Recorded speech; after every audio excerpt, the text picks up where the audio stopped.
जगत व्याप्तम् ब्रह्मा विष्णु शिवात्मकम् गुरु परतरम् नहि किंचित् तस्मै श्री गुरुवे नमः।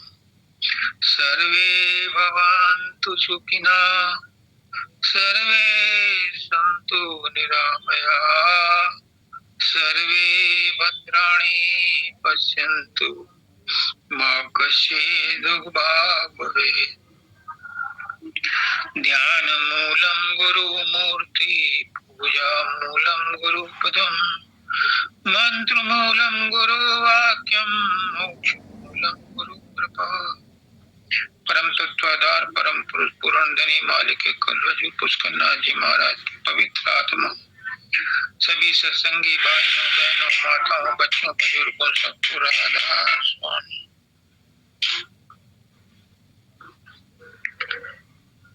अभी जो आचार्य जैसी ने सत्संग दिया बहुत उच्च कोटि का सत्संग था। ये है मति की रति गति भूत भलाई। इनको जो ज्ञान मिला, इनको जो समझ आई, इनको जो उपाधियां मिली, यश मिला,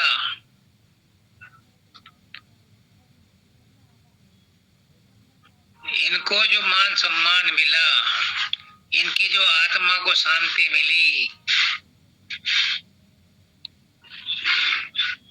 इनकी जो अध्यात्म के मार्ग की गुत्थियां थी वो सुलझी। गति मीन्स परमात्मा की तरफ बढ़ने की गति में जो रुकावट थी वो सुलझी। और जो इनको भूत भलाई मिली, जो प्रारब्ध इनके कर्म अटके हुए थे, उनमें जो सुधार हुआ। ये मुझसे कहती थी कि मैंने पहले भी 2-3 गुरु छोड़ दिए, ये भी छोड़ दो और नया कर लूं। तो मैंने कहा कर लो, खेत में 10 जगह कुआं खोद लो। अगर पर्याप्त गहराई तक नहीं खोदोगे तो खेत का सत्यानाश हो जाएगा, पानी कहीं भी नहीं निकलेगा, गड्ढे गड्ढे हो जाएंगे, फिर जो फसल हो रही थी वो भी उगनी हो जाएगी बंद।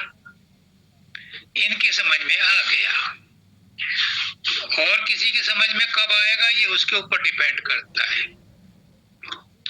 इनकी समझ में आ गया, इन्होंने पर्याप्त गहराई तक खड्डा खोदा और आज देखो कितना बढ़िया सत्संग दिया। तो मति कीरति गति भूत भलाई, इनको ये पांचों चीजें किससे मिली? जो जहां जतन जही जो पाई सो जाना सत्संग प्रभाव। ये सत्संग के प्रभाव से मिली। इनके कहने पर ही, इनकी सुविधा के लिए ही हजूर पुष्करनाथ जी महाराज ने 2 संडे को फरीदाबाद सत्संग देना शुरू किया। 2 संडे को वहां देते थे धाम पर, 2 संडे को यहाँ। पहले 4 संडे को वहीं होता था, तो वहां जाने में दिक्कत तो थी। जिनके परिवार थे, जिनके बच्चे स्कूल जाते थे, तो मेरा तो काम खत्म हो चुका था परिवार की तरफ से, तो मैं तो चला जाता था हर संडे को, कोई नुकसान नहीं था। लेकिन इनको प्रॉब्लम थी। इनकी रिक्वेस्ट पर उन्होंने 2 संडे इनको और आसान कर दिया। फरीदाबाद से आना जाना नोएडा से आसान था। तो अगर तीव्र इच्छा है तो वो गुरु भी जानता है, गुरु भी उसकी पूर्ति करता है, क्योंकि लक्ष्य सबका एक है, और वो है सूरत को, शिष्य को उसके धाम में पहुंचाना। इसके अलावा कोई और रास्ता शॉर्टकट है ही नहीं। सत्संग ही एक ऐसा रास्ता है, ऐसा शॉर्टकट है, ऐसा सुलभ है कि जिसके द्वारा उलझी हुई गुत्थी भी सुलझ जाती है। अब सत्संग ये जरूरी नहीं है कि ऑर्गेनाइज हो। सत्संग जो टेलीफोन पर बात कर रहे हैं ये भी सत्संग है। सत्संग का मतलब है कि जहां सत का संग हो, जहां उस मालिक की चर्चा हो, आत्मा और परमात्मा के ज्ञान का आदान प्रदान हो। आनंदयाल जी कहते थे कि सबसे पहले सत्संग सुनो, फिर मनन करो, फिर निध्यासन करो। तो सत्संग सुन लिया, उसके बाद मनन करो कि सत्संग में क्या कहा। यही जैसे ने आज कहा कि अगर सारी बात समझ में नहीं आई तो कोई एक बात पकड़ लो। उसका नाथ जी कहते थे कोई एक बात पकड़ लो, अगर वो समझ में आ गई, उसका असर हो गया, तो तुम्हें गुरु से प्यार हो जाएगा। फिर उसके लारे और भी बातें समझ में आने शुरू हो जाएंगी।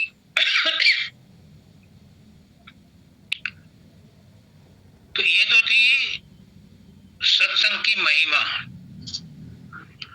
एक शब्द है जो 3-4 दिन पहले दाता दयाल का शब्द है, लेकिन ये इतना उलझा हुआ है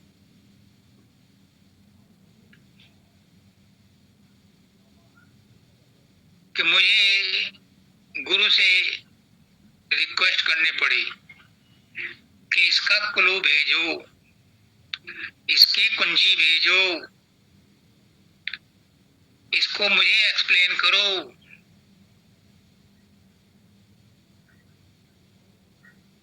अब प्रेम सुख ने तो कह दिया कि मेरे समझ में तो आता नहीं। अब मैं भी आज आपसे यही कहता कि मेरी समझ में नहीं आता, लेकिन मुझे गुरु से पहले परमिशन लेनी पड़ी, क्योंकि ये तो इंसल्ट गुरु की है। तो गुरु की इंसल्ट तो नहीं होने देना। उन्होंने जो बात कहलवाई, जो बात समझाई,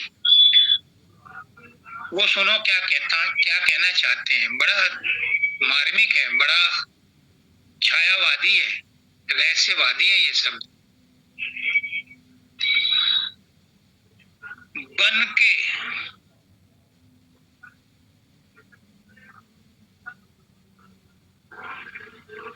के बनवासी बने। पहले बनवासी नहीं थे हम, पहले घरवासी थे। दाता दयाल कहते हैं जो बनता है वही बिगड़ता है। हम बने, और बने तो बनवासी बने। मालिक के यहाँ हम बने हुए नहीं थे, ओरिजिनल रूप में थे। और ओरिजिनल रूप में हमारा कोई रंग रूप रेखा नहीं थी, कोई अभिमान, कोई द्वेष, कोई ईर्षा, कोई अहंकार नहीं था, क्योंकि हम तब बने हुए नहीं थे। जब संसार में आए तो बने, और बने तो फिर बनवासी हो गए, फिर घर छोड़ के आना पड़ा, बनवासी हो गए। पहले घरवासी थे। बन बन के फल खाने लगे। अब जब बन गए और बन में गए तो फिर बन के ही फल खाने पड़ेंगे। जिस देश में रहते हो फिर वैसे ही खाना पड़ेगा। बन में गए बन करके, क्या बन करके? एक छोटी सी कहानी बताता हूँ, ये इसमें सटीक बैठती है, और कहानी नहीं सच्चाई है।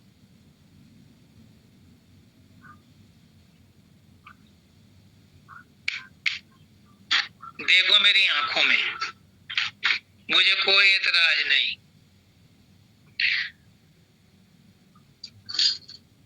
कबीरदास अपने 5-7 सत्संगियों के साथ दौरे पर थे। उन्होंने कहा अपने सत्संगियों को, साथियों को, आप जाओ सामने जो कस्बा है या गांव है, इसमें एक धर्मशाला है, वहां जाके ठहरो, मैं आता हूँ जरा। शाम का टाइम हो ही चुका था। जब वो वहां पहुंचे तो उन्होंने बड़े रौब से कहा, हम साधु हैं, हमें रहने को जगह चाहिए। तो जो मैनेजर था उसने मना कर दिया, यहाँ जगह नहीं है। उन्होंने कहा, तुम्हें पता नहीं, हम कबीरदास जी के चेले हैं। कबीरदास तो बड़े संत हैं। उन्होंने उनका सामान उठा करके और सड़क के पल्ली तरफ रख दिया। और वो बेचारे वहां से चल दिए, दूर जाकर के पेड़ के नीचे बैठ गए। तब तक कबीरदास जी आ गए। उन्होंने देखा धर्मशाला में तो कोई है नहीं। बाहर निकले, देखा तो वहां दूर कुछ लोग खड़े थे। उन्होंने कहा, यही होंगे। वहां जाकर पूछा, भाई क्या हुआ? अब धर्मशाला वाले ने तो हमें पहले मना कर दिया और फिर हमारा सामान ही फेंकवा दिया। उन्होंने कहा, तुम जरूर कुछ बने होगे। यही क्वेश्चन था उनका। अब पता नहीं दादा दयाल ने ये शब्द कहाँ से पकड़ा, लेकिन उसका क्या नाम, कबीरदास का उनसे यही प्रश्न था, आप कुछ बने होगे। हम क्या बनते? अब तुम बताओ, तुमने सच सच बताओ, तुमने क्या कहा? कहा हम साधु हैं। तो तुम बन गए ना साधु, तो तुम्हारे साथ यही व्यवहार होना था। तो बन के जब हम बने तो बनवासी बन गए, यानी घर से बेघर हो गए, और बन बन के फल खाने लगे। जगह जगह घाट घाट का पानी पीने लगे, क्योंकि हम बने हुए हैं। बन के बनकर बन के बाहर, अब हम बन गए और बन के बन गए, जानबूझ के बन गए। तो अब हम इस बन के बाहर क्यों जाने लगे? हमारी जी नहीं करता तो जाने को बाहर, इस संसार को छोड़ने को जी नहीं करता। गुरु कितना ही मत्था पीटता रहे, कितने ही सत्संग देता रहे, चाहे बोलते बोलते उसे खांसी आ जाए, लेकिन हमारा मन इस संसार को छोड़ने को नहीं करता। क्यों जाने लगे हम इसे छोड़ के? ये तो बहुत प्यारा है। कितने ही कष्ट हों, वो कष्ट भी प्यारे लगते हैं, लेकिन संसार को छोड़ के जाना हमें गंवारा नहीं। क्यों जाने लगे? बन गए जब बनने वाले,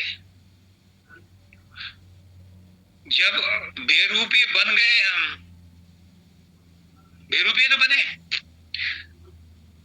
बन गए जब बनने वाले, किससे अब अनबन करें? अगर हम ये आ गए और हम बेरूपी बन गए, यहां तक भी खैर था, यहां तक भी कोई दिक्कत नहीं थी। क्यों? परमात्मा तो सब जगह नरक में भी है। तो जब हम संसार में आ गए तो संसार में परमात्मा को भी आना पड़ा। तो इसलिए अगर हम घर के बाहर नहीं जा रहे, बन के बाहर नहीं जा रहे, तो क्या मुसीबत है? क्या फर्क पड़ता है? कोई बात नहीं। तो बन गए जब बनने वाले, किससे अब अनबन करें? हाँ, ये बात जरूर है। जब हम यहाँ आए गए तो जीना ही पड़ेगा। जीना पड़ेगा तो प्रेम मोहब्बत से जियो, अनबन क्यों करो? लेकिन हमसे ये भी ना हुआ, हमने इस सुविधा का भी दुरुपयोग किया। देखो, हमें छूट मिली थी कि चलो जिस हालत में भी हो, वहां परमात्मा तो है ही, चाहे किसी भी रूप में, सूक्ष्म रूप में, पर है तो। लेकिन हमसे ये भी ना हुआ, हमने इसका भी दुरुपयोग किया। क्या किया? बन के जो बिगड़े नहीं, वह बन के कहलाने लगे। अगर हम न बिगड़ते हम सीधे साधे बने रहते तो हम असली बनवासी बन जाते, असली परमात्मा के भक्त बन जाते, लेकिन नहीं हुआ हमसे। क्या बन गए, बन गए। जब बन गए तब बन गए, हम बन गए। कोई गुरु बन गया, कोई चेला बन गया, कोई स्त्री बन गया, कोई बच्चा बन गया, कोई पुरुष बन गया। और क्या बन गए? कोई ठेकेदार बन गया, कोई शत्रु बन गया, कोई मित्र बन गया। एक नहीं बने, हम ही हजारों लाखों रूपों में अपने आप में बन गए और बन करके अपनी ऐंठ दिखाने लगे, अपना रौब दिखाने लगे, अपनी औकात दिखाने लगे।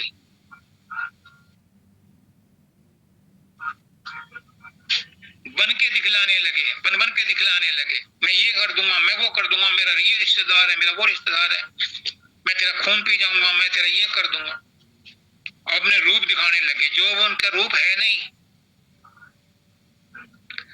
बनने वाले रूप बनकर बन को दिखलाने लगे। किसको दिखला रहे? उसी को दिखा रहे हैं।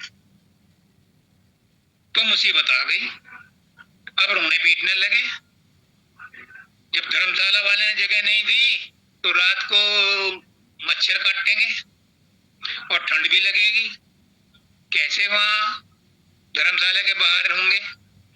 तब उनको दया आई,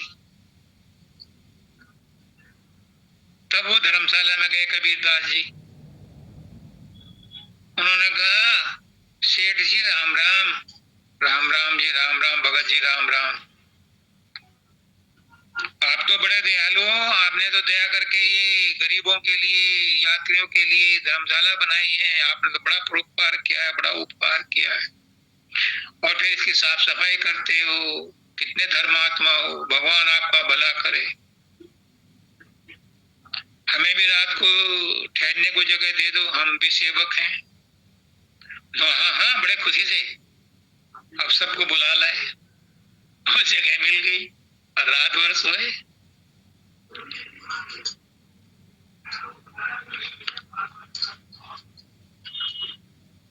अब ये खेल सारा कौन खेल रहा है?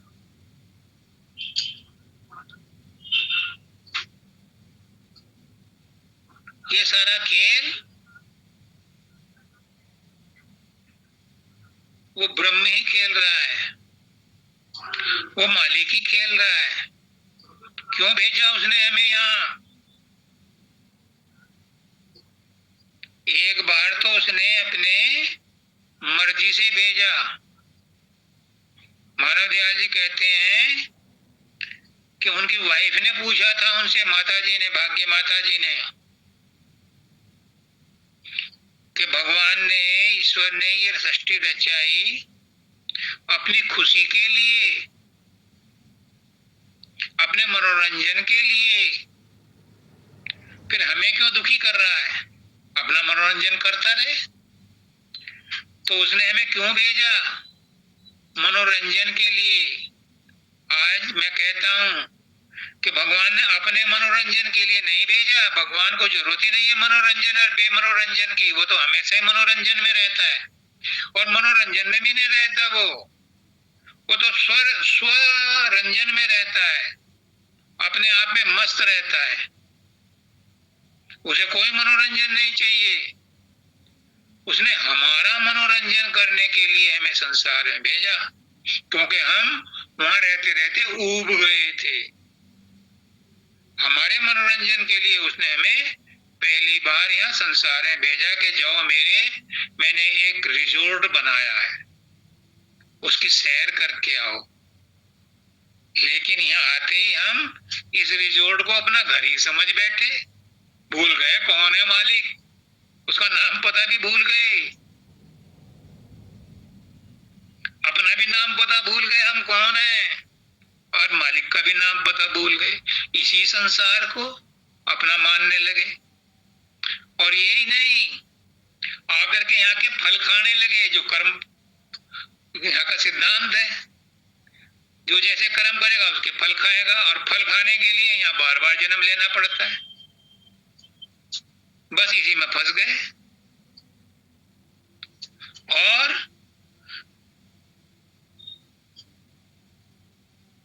हम ही नहीं, ये खेल हमारे साथ नहीं खेला जा रहा। समझो बात को, ये शब्द बड़ा मार्मिक है। परमात्मा हमारे साथ खेल खेल रहा है, हमारे मनोरंजन के लिए, अपने मनोरंजन के लिए नहीं। उसका तो मन है ही नहीं, वो क्यों मनोरंजन करेगा? वो तो स्वतृप्त है, वो तो स्वयंभू है।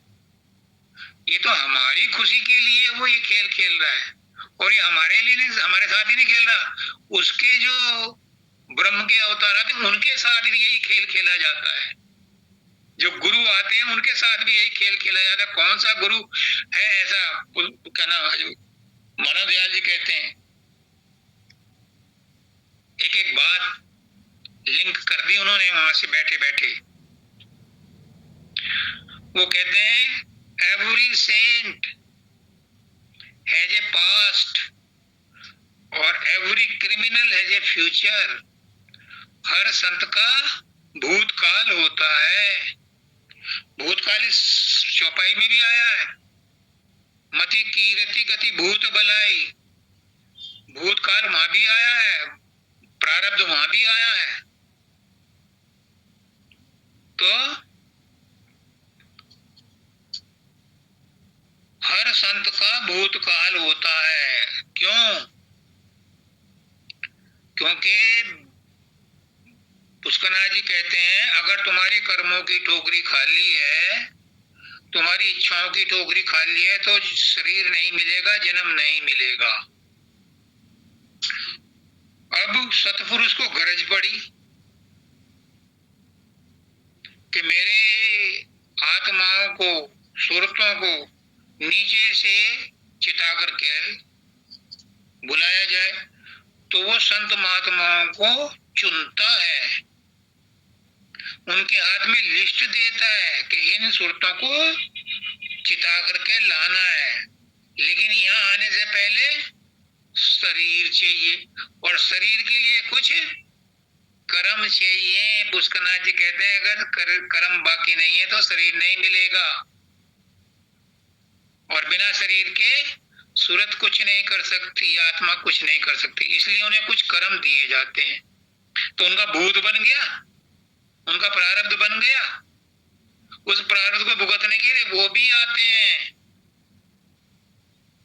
और उन्हें भी धक्के खाने पड़ते हैं, बन बन जाना पड़ता है।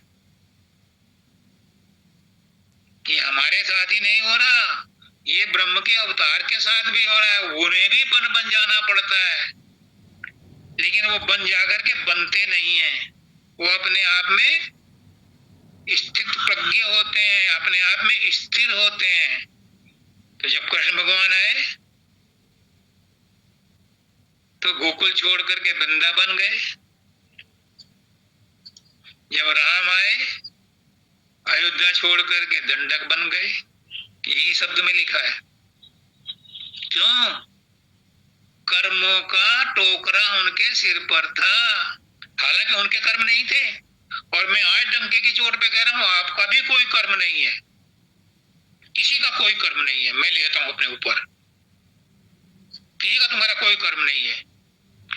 लेकिन तुम अज्ञान में डूबे हुए हो, और दूसरों के कर्मों को अज्ञान के कारण अपने किए हुए समझते हो। कृष्ण भगवान कहते हैं गीता में कि ये कर्म तुमने किए ही नहीं। आत्मा तो उन कर्मों को भोग रही जो उसने किए ही नहीं। आत्मा तो कर्म करती नहीं। 3 गुण, 5 तत्व, 4 मन चतुष्ट है, और उनके साथ प्रारब्ध मिल जाता है। ये सब मिल करके कर्म करते हैं और आत्मा को मोहित करते हैं, सम्मोहित करते हैं, मिसमराइज करते हैं कि तूने किया। और वो भी अज्ञान के कारण कहती है हाँ मैंने किया। अब किया तो भुगत। उसने किया नहीं, आपने भी कोई कर्म नहीं किया, सब माफ हो, किसी का कोई कर्म नहीं है। लेकिन अज्ञान के कारण तुम खुद कहते हो कि मेरे कर्म हैं, तो फिर भुगतने पड़ेंगे, उन्हें कोई नहीं काट। जब आप कोर्ट में एक्सेप्ट करते हो कि मेरी गाड़ी से इसका एक्सीडेंट हुआ और ये मर गया, तो फिर भले ही आपने झूठ बोला, सजा तो आपको मिलेगी। और आजकल यही होता है, बड़े बड़े सेठ साहूकार ड्राइवर को पैसे दे करके कहते हैं तेरे घर की जिम्मेदारी हमारी, तू 10 लाख ले ले, 1 करोड़ ले ले, और वहां जाकर कोर्ट में कह दे कि हाँ ये मैं गाड़ी मैं चला रहा जब एक्सीडेंट, तो सजा उसे मिलती है, वो छूट जाता है, उनका बच्चा छूट जाता है। ऐसे ही जो कर्म हमने नहीं किए उनकी सजा भुगत रहे हैं, लेकिन जो कृष्ण भगवान आए या ब्रह्म के अवतार राम आए या और कोई अवतार आए, उनके साथ भी कर्म आए थे, पर उन्हें अपने ऊपर स्थिरता थी, मन निर्मल था, चेतना निर्मल थी, उन्होंने अपने आप को कर्मों का कर्ता नहीं समझा, जो लाए थे वैसे ही भुगता करके चले गए। जो शरीर से, मन से, वाणी से कुछ कहा, उसका भी भुगतान अभी करके चले गए, जैसे आए थे वैसे ही निर्लिप्त चले गए। संत महात्मा जैसे आते हैं निर्लिप्त, बंधन मुक्त होते हुए, बंधन में बंधुआ बन करके आते हैं, वो यहाँ रहने के बाद जब छोड़ के जाते हैं तो सब कुछ वैसे ही छोड़ करके जाते हैं, साथ कुछ नहीं ले जाते, क्योंकि उनका कोई कर्म होता ही नहीं। मैंने मानव दयाल जी को देखा है, किस हालत में रहते थे, निर्लिप्त, निष्प्रह, निर्विचार, निर्विकार। शब्दानंद जी को देखा है मैंने बलिया में भी, यहाँ तो फिर भी उस अवस्था में नहीं रहते थे, लेकिन वहां मैंने देखा है, 3-4 बार गए थे हम महाराज जी के साथ, तो वो निर्विकार, निर्विचार, निष्प्रह, निसंबद्ध अवस्था में रहते थे। पुष्करनाथ जी को मैंने देखा है, वो उन कर्मों से असंबद्ध रहते हैं, तो उनके साथ भी आत्माएं आती हैं। रामचंद्र जी के साथ राक्षस आए, रीछ बंदर आए, बहुत लोगों को तारा। ऋषि मुनि भी उनके समय में इसीलिए आए थे कि उनको तारना था, उन्हें ले जाना था, उनकी लिस्ट में थे उनके नाम। कृष्ण के साथ भी आए, गोपियां आई, बहुत से लोग आए, इवन वृक्ष भी आए, वृक्षों को भी तारा।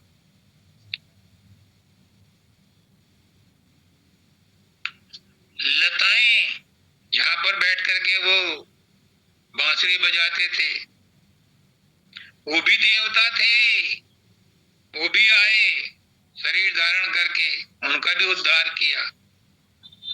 फिर जैसे आए थे वैसे ही यहाँ सब कुछ छोड़ छाड़ करके चले गए। दाता दयाल ने लिखा है बड़ा स्पष्ट रूप से। किसी ने उनसे पूछा कि कृष्ण मनुष्य थे, तो दाता दयाल ने कहा मनुष्य चोले में आए थे, मनुष्य नहीं थे, वो ब्रह्म के अवतार थे, लेकिन मनुष्य चोले में आए थे, क्योंकि मनुष्य चोले में आकर के ही उद्धार करना संभव था, और जैसे आए थे वैसे ही चले गए। जो उन्होंने किया वो भी उन्होंने शरीर में रहते ही भोग लिया।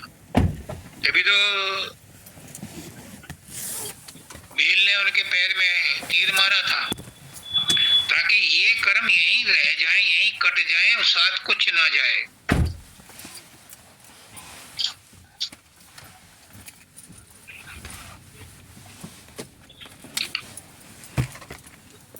अच्छा चलो, यहाँ तक तो ठीक है कि ब्रह्म के अवतार आए, सब कुछ आए। अब एक लाइन है ये, प्रेम के मधुबन में प्रेमी भक्त बन आने लगे। जब भक्तों को पता लगा कि सदगुरु आया है और उसके पास बैठ करके उनको ये यकीन हो गया, अभी जयश्री ने कहा कि गुरु के पास बैठ करके अगर आपकी एक समस्या का भी समाधान निकलता है, एक बात भी उसकी अगर आपके संशय को मिटाती है, समझ लेना ये तुम्हारा गुरु है। गुरु की और कोई पहचान नहीं है। अगर उसके साथ बैठ करके तुम्हारे मन में शांति आती है, उसकी बातों से तुम्हारे संशय भ्रम दूर होते हैं, समझ लो वही तुम्हारे लिए गुरु है। तो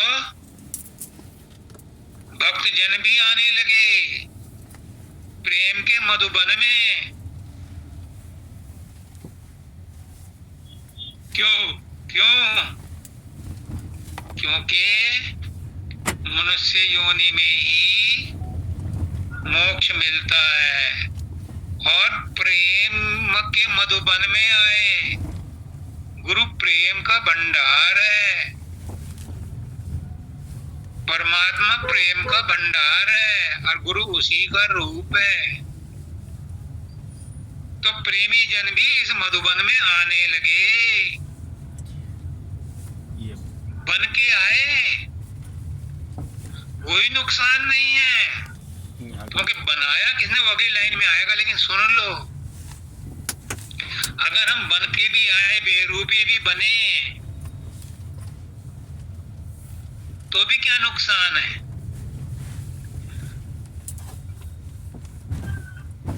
कबीरदास जी कहते हैं,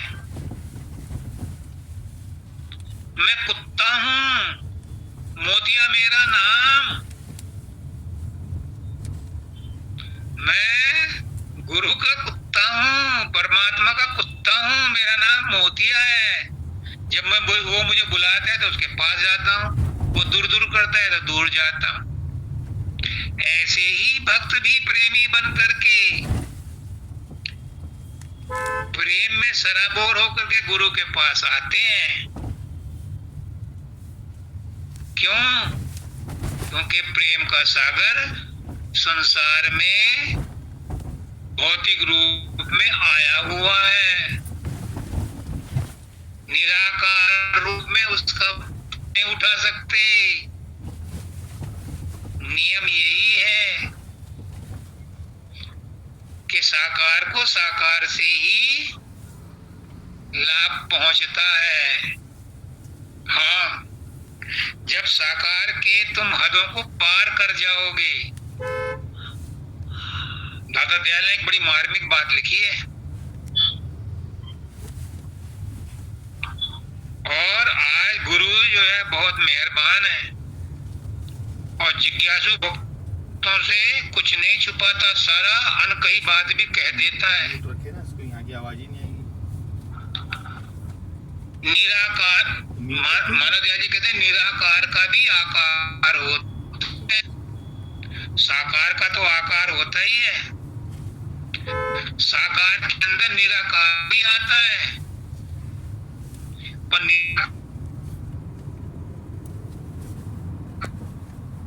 निर्गुण के अंदर सगुण नहीं आ सकता, सगुण के अंदर निर्गुण भी है। सगुण तो बहुत बड़ा है, उसके पेट में सब कुछ आता है, निर्गुण भी आ जाता है। साकार के अंदर निराकार भी आ जाता है, निराकार के अंदर नहीं आता।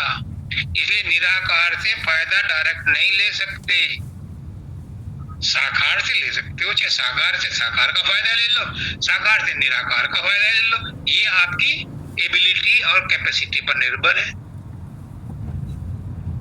ये दार्शनिकों की बात नहीं है, ये किताबों की बात नहीं है, ये अनुभव की बात है।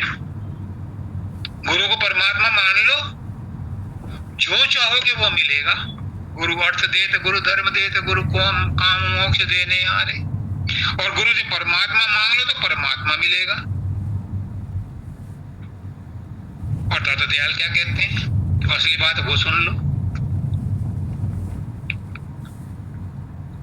हमारी जो सूरत है, जो शब्द धुन है, मैं तो वही कहूंगा जो गुरु कहलवा रहा है, क्योंकि मेरे अंदर आवाज वहीं से आती है। ये शरीर मैं नहीं हूं, ये गुरु की मैं बोल रही है।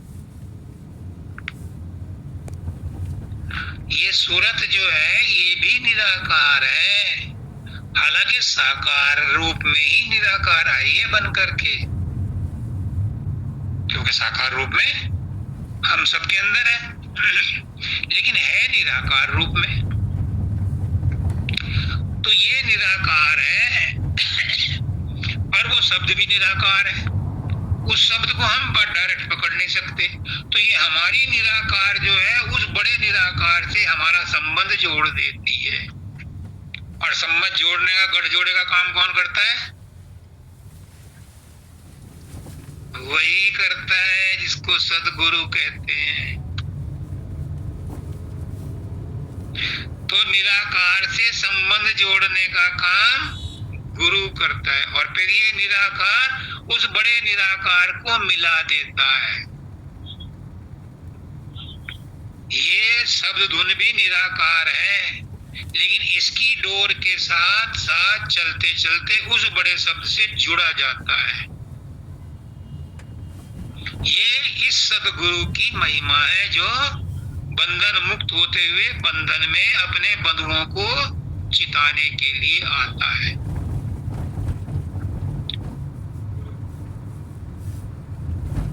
ये कोई मामूली काम नहीं है। अभी जैसे ने कहा कि अगर गुरु के पास संसार मांगने जाओगे तो संसार तो तुम्हारे पास पहले ही बहुत है, और गुरु संसार भी देता है। और जो कुछ तुम्हें संसार में मिला है ये गुरु का ही दिया हुआ है, प्रारब्ध भी गुरु का ही बनाया हुआ है। जो भी मिला है प्रारब्ध से ही मिला है, आपके एफर्ट से भी मिला है तो भी प्रारब्ध का योगदान था तब मिला है, क्योंकि पुरुषार्थ तो बहुत लोग करते हैं, पर अगर प्रारब्ध में नहीं है तो नहीं मिलता। तो अगर आपके पुरुषार्थ से कुछ आपको मिला है तो वो किसने दिया है? वो भी उसी ने दिया है। तो गुरु देता है, लेकिन साथ ही कहता है कि जिसे मैं अपने पास बुलाना चाहता हूं उसे 3 चीजें जरूर देता हूं। अगर तुम परमात्मा के पास जाना चाहते हो तो निश्चय कर लो, ऐਵੇਂ नहीं मिलेगा। 3 चीजें देनी पड़ेंगी, 3 चीजों से गुजरना पड़ेगा।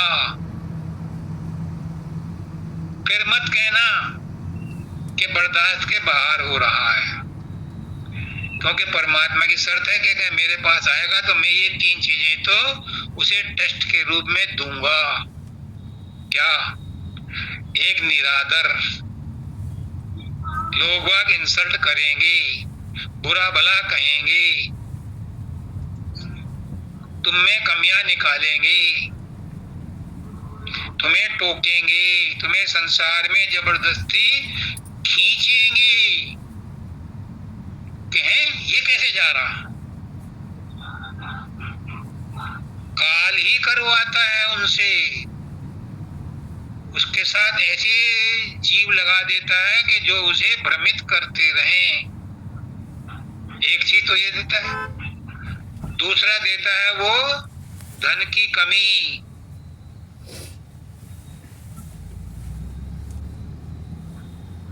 जो प्रेमी भक्त होता है उसका हाथ तंग होता है, क्योंकि वो जो भी मिलता है वो दान दे देता है।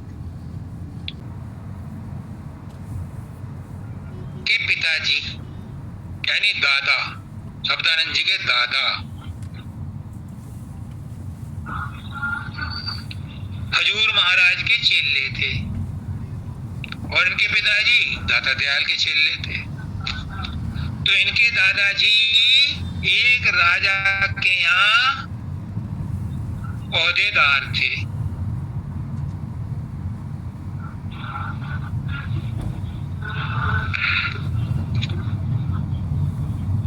एक बार वो बादशाह इनके इलाके में आया। अब जिसके इलाके में आ जाए बादशाह, बड़े कुछ नसीब पता नहीं क्या दे दें, और ना दें तो भी रुतबा तो है ही। तो बहुत उनकी आवभगत की, लक्सर के लिए और इसके लिए तमाम इंतजाम किए। जब वो बादशाह आया तो उनके आने से पहले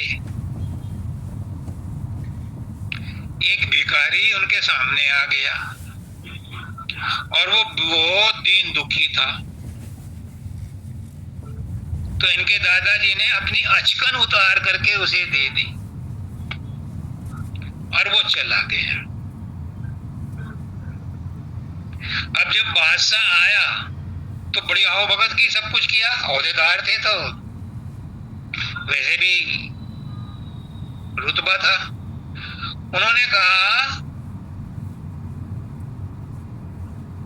कि ठंड में तुमने कोट अचकन कुछ नहीं पहना क्या? बोले नहीं, संत थे। इनके किसी साथी ने कहा कि हुजूर ये तो आए थे बड़े सज धज के, लेकिन एक भिखारी आया था उसको दे दिया इन्होंने। अब बादशाह इतना खुश हुआ, इतना खुश हुआ, इतना खुश हुआ कि वो इलाका इनको दे दिया जहां पर कि आपको ये मुबारक हो, तो इसलिए उसका गांव का नाम ही मुबारकपुर पड़ गया। निरादर, गरीबी और तीसरी तड़प, सोने नहीं देता। पुष्कना जी गलत नहीं कहते थे कि गुरु के दर्शन के बिना अब नींद तक आते हैं। हर वक्त की जलन रहती है कि हाय गुरु नहीं मिला, हाय गुरु नहीं मिला, हाय गुरु नहीं।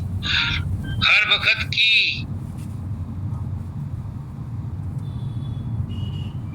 इसी को किसी ने कहा है कि 8 पहर का झींकना मुँह पे सहाय न जाए।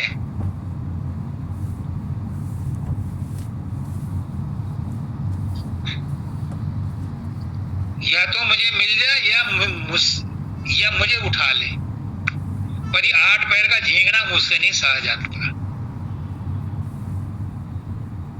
ये 3 चीज देता है,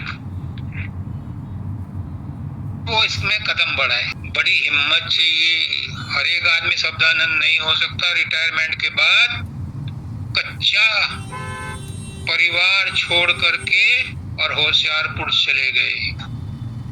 बच्चों की पढ़ाई भी पूरी नहीं हुई थी, शादी तो बाद की बात थी। सब छोड़ के चले गए। क्या उनके परिवार की देखभाल नहीं की गुरु ने? की, लेकिन इतनी विल पावर हर एक में नहीं होती।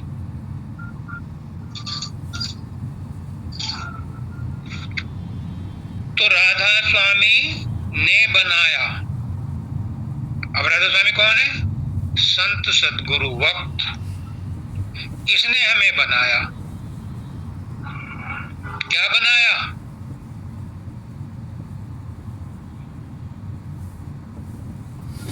इसने कुछ नहीं बनाया। जो हम बने हुए थे उसको भी उतार फेंका। देखो बड़ी ऊंची बात है। जो हम बने हुए थे, हमने खोल पहन रखे थे, रूप धारण कर रखे थे, उनको भी उतार के फेंक दिया गुरु ने। तू ये नहीं है, तू ये नहीं है, तू ये।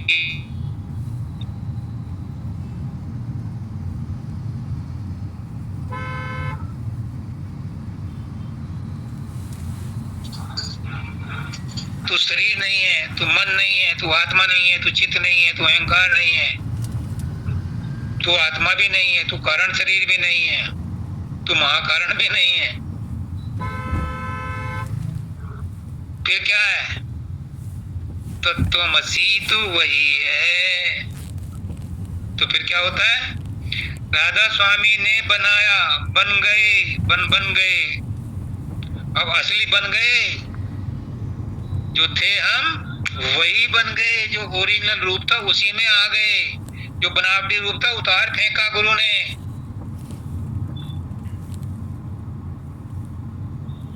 फिर बन की वाणी सुन के, किसकी वाणी सुनी? गुरु की वाणी सुन के वनवासी उसे गाने लगे। फिर हम क्या गाने लगे? राधा स्वामी, राधा स्वामी, राधा स्वामी, राधा स्वामी। हम बनवासी बन करके राधा स्वामी गाने लगे, क्योंकि हमारे गुरु का नाम राधा स्वामी, उसी का नाम गाने लगे।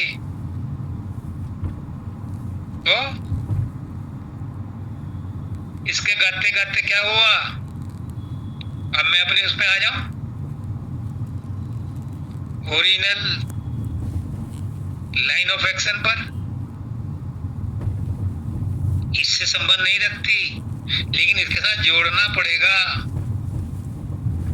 यही नहीं छोड़ा जाएगा, इसे कंक्लूड करना पड़ेगा। अब राधा स्वामी तो गाने लगे, क्योंकि गुरु का नाम है और गुरु ने हमें अब बनाया है। जो हमारा असत्य रूप था उसका हमें ज्ञान करा दिया कि तू असत नहीं है, तू सत है, और सत का कभी अभाव नहीं होता। तो तू अब राधा स्वामी नाम गा। अब राधा स्वामी नाम गाने से बाबा शब्दानंद जी कहते हैं, रटते रहो करोड़ों बार, लाखों बार, जपते रहो माला, फेरते रहो,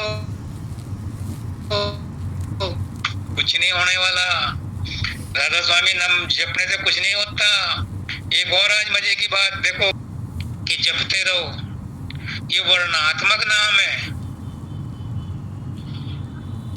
और वर्णात्मक की व्याख्या करो क्या है? वर्णात्मक भी आत्मक है,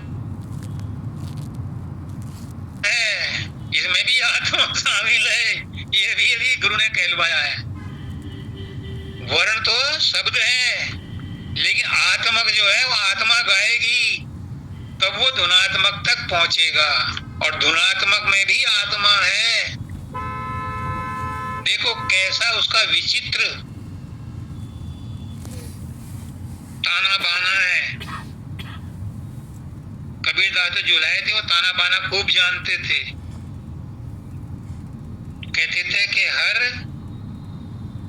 ताने के बाद राम नाम की सरकंडी डाल दो ताकि तार आपस में ना उलझें। यानी हर कर्म के बाद परमात्मा का, गुरु का नाम सुमर लो ताकि वो कर्म बंधन का कारण ना बने। तो नाम को सुमरते सुमरते जिसने वो नाम दिया है उसका भी ध्यान करो, तो वो नाम वर्णात्मक से धुनात्मक में कन्वर्ट होगा। लेकिन कब? जब हम तीसरे तिल पर एकाग्र हो चुके होंगे। तीसरे तिल पर एकाग्र होने के लिए जरूरी है कि वर्णात्मक को गुरु के रूप के साथ सुमरन करो, क्योंकि वर्णात्मक भी बुरा नहीं है। वर्णात्मक से शरीर स्थिर होता है, शरीर की सफाई होती है, क्योंकि वर्णात्मक के साथ भी आत्मा लगी हुई है। जब हम सहजल कमल में पहुंचते हैं तो धुन सुनाई पड़ती है घंटे की।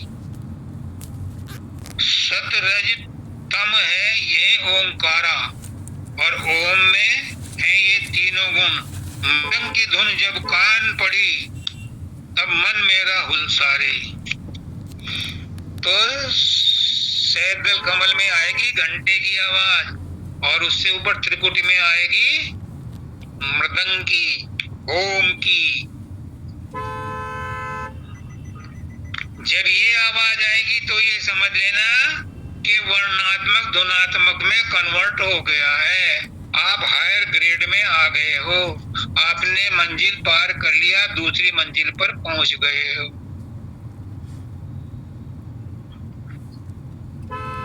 फिर दूसरी पर भी ठहरना नहीं है, ये नहीं है ठहरन धाम।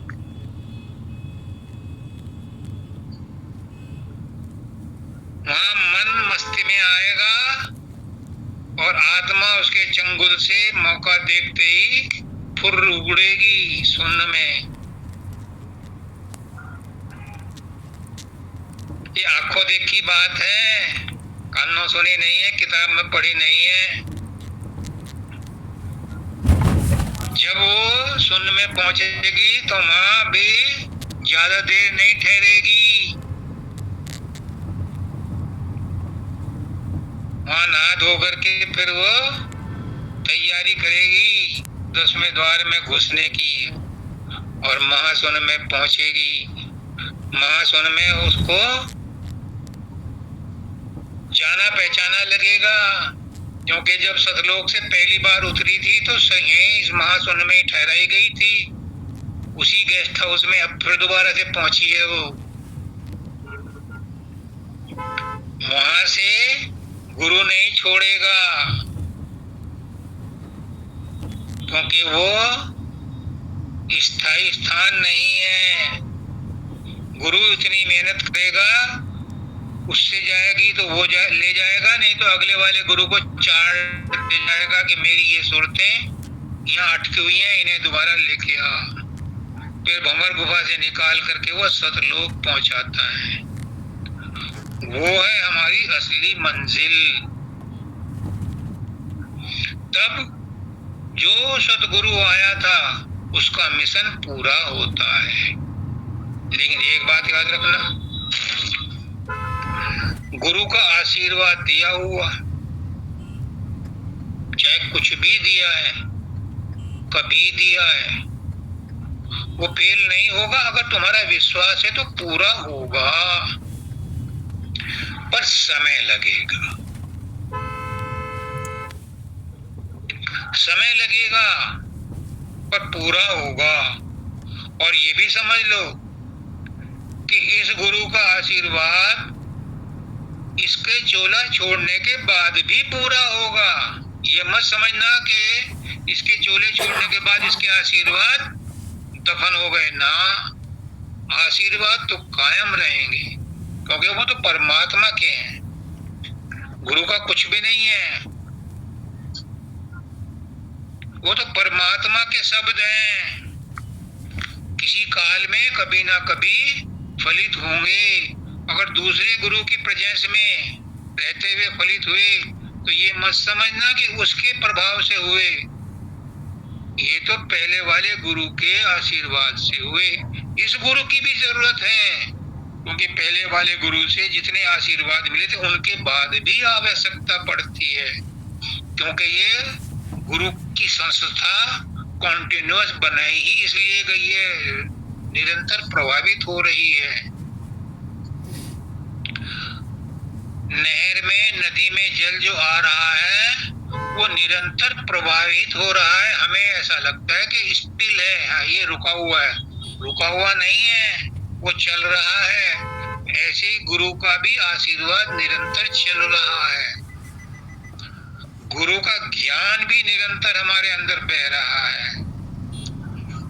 जो ये बकवास हो रही है ये भी गुरु के ज्ञान को ही उजागर कर रही है, क्योंकि गुरु के अलावा दूसरा कुछ है ही नहीं।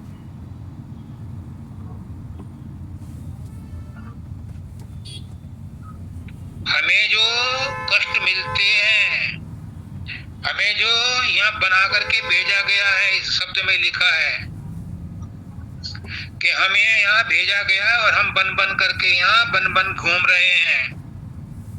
क्यों? इसके पीछे भी पर्पस है। मैं बड़े प्रेम से और दर्द दिल से बता रहा हूं। हमारे इतने कर्म हैं कि इसी योनि में ऐसे ही कटने हैं। तुम कपड़ों से पूछो, जब वो वॉशिंग मशीन में डाले जाते हैं उनके ऊपर क्या कष्ट बीतता है।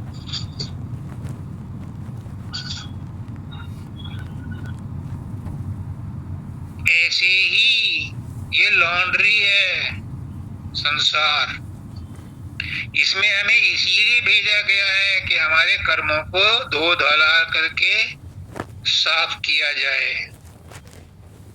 फिर हमारे ऊपर जो मेंटल प्रेशर होता है वो क्या है, वो हमारे ऊपर प्रेस की जाती है। ताकि हमारी सलवटें निकल जाएं।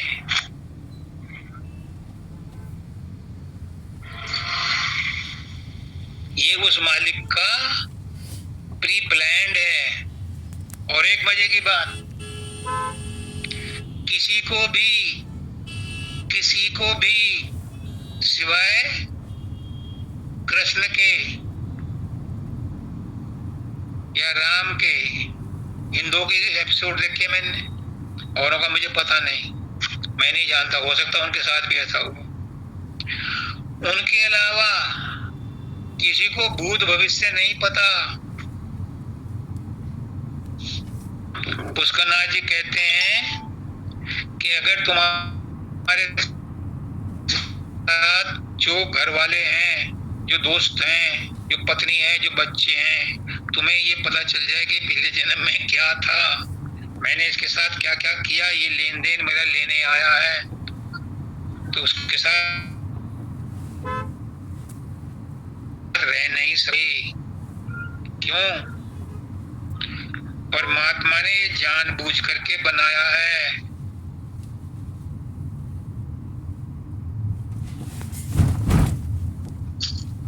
अगर पुरानी याददाश्त बनी रहे तो रात होती है तो सूरज नहीं होता। ये जानबूझ के बनाया गया है।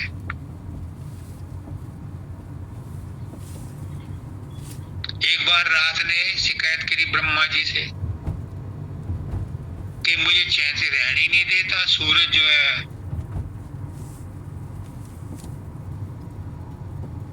कभी 6 बजे आ जाता है, कभी 5 बजे आ जाता है, कभी 7 बजे आ जाता है, मैं कैसे करूं? उसने कहा हाँ बात तो तेरी सही है, तू उसे बुला के ला, अब दोनों का मैं सुनूंगा, फैसला करूंगा। अब रात गई तो उसके साथ थोड़ा आने वाला था।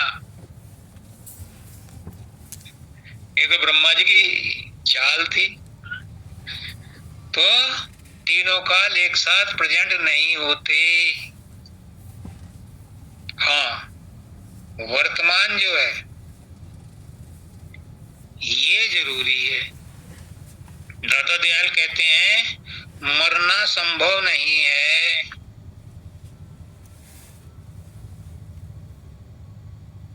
आप तो कहते हो जीना संभव नहीं है, वो कहते मरना संभव नहीं है।